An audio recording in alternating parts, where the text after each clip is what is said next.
आप देख रहे हैं तेज खबर 24 और वक्त है खबरों का। रीवा राज्य के इतिहास का बहुचर्चित नैकहाई युद्ध स्थल पर धुंधली पड़ चुकी नफरत की लकीरों को पूरी तरह मिटाने का प्रयास शुरू कर दिया गया है। जहां कभी रीवा राज्य के नैकहाई क्षेत्र में नायक और कलचुरी के बीच तलवारें खींचा करती थी, वहीं अब बदलते परिवेश में आपसी भाईचारे की लकीरें खींची गई हैं।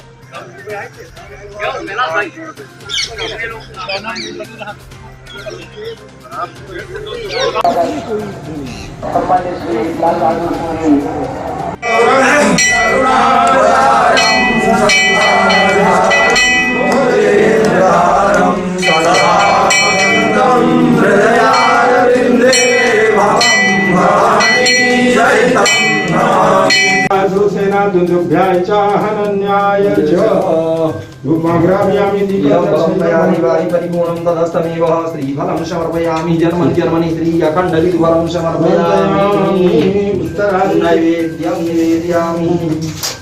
अमर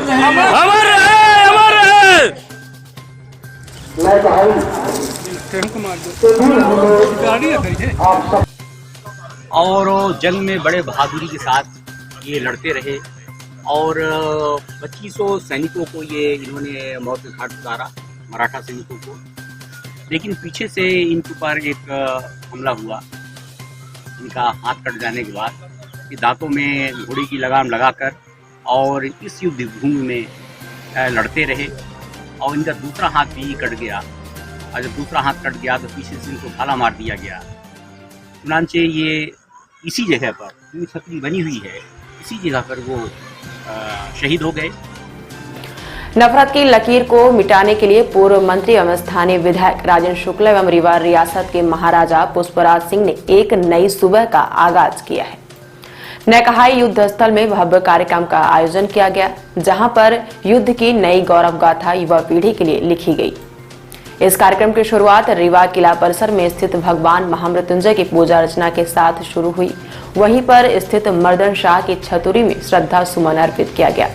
इसके बाद घोघर स्थित 3 छतुरियां हिम्मत राय, साहब राय और चिंतामणि राय की वीर भूमि पर पहुंचकर नफरत की लकीर को मिटाने की शुरुआत की गई है।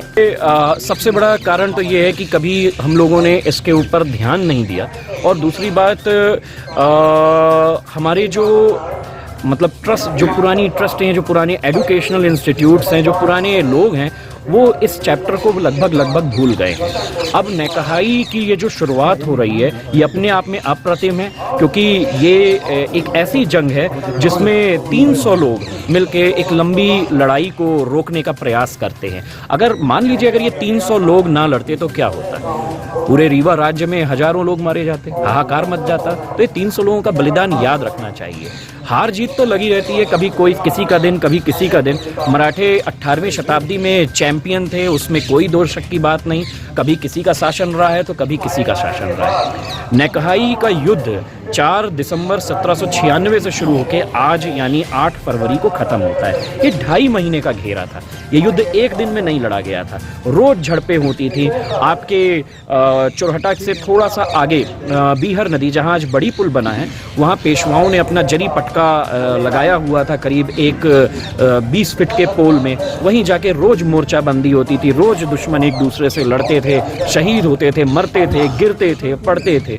तो ये एक अपने आप में एक युद्ध की बात थी, लेकिन अंततः ये युद्ध समाप्त हुआ आज ही के दिन और ये घेरा उठा लिया गया।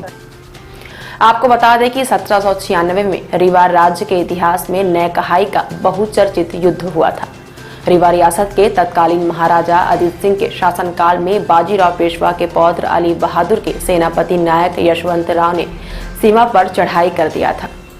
राज्य स्तर पर हुए मंत्रणा के बाद यहाँ के कलचुरी वीर पटना के घराने बहादुर सिंह ने आगे आकर युद्ध का बीड़ा उठाया और शत्रुओं पर धावा बोल दिया, लेकिन सभी वीरगति को प्राप्त हो गए।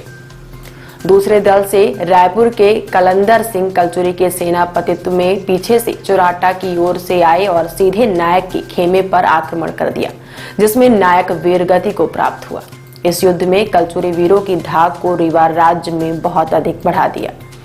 इस युद्ध में फैली नफरत की चिंगारी आज भी दोनों खेमों के वंशजों में कहीं न कहीं सुलग रही थी, जिसे खत्म कर मोहब्बत की नई गाथा लिखने की शुरुआत कर दी गई है। दोनों खेमों के बीच भाईचारे एवं सौहार्द को बनाए रखने के लिए युद्ध स्थल पर ही कार्यक्रम का आयोजन किया गया, जहां दोनों खेमों के वंशजों ने आपस में गले मिलकर मोहब्बत की नई इबारत लिखने की शुरुआत की है। इसने क्या किया, कौन था, कीर्ति स्तंभ बनाना, ये सब मतलब रीवा का इतिहास कितना गौरवशाली है वो इस स्थान पर आके लोगों को समझ में आएगा। में 18वीं शताब्दी में भयंकर युद्ध हुआ। 10,000 मराठाओं की सेना के सामने हमारे 250 वीर सैनिकों ने, हमारे रीवा की धरती ने उनका मुकाबला किया, उनको पराजित किया।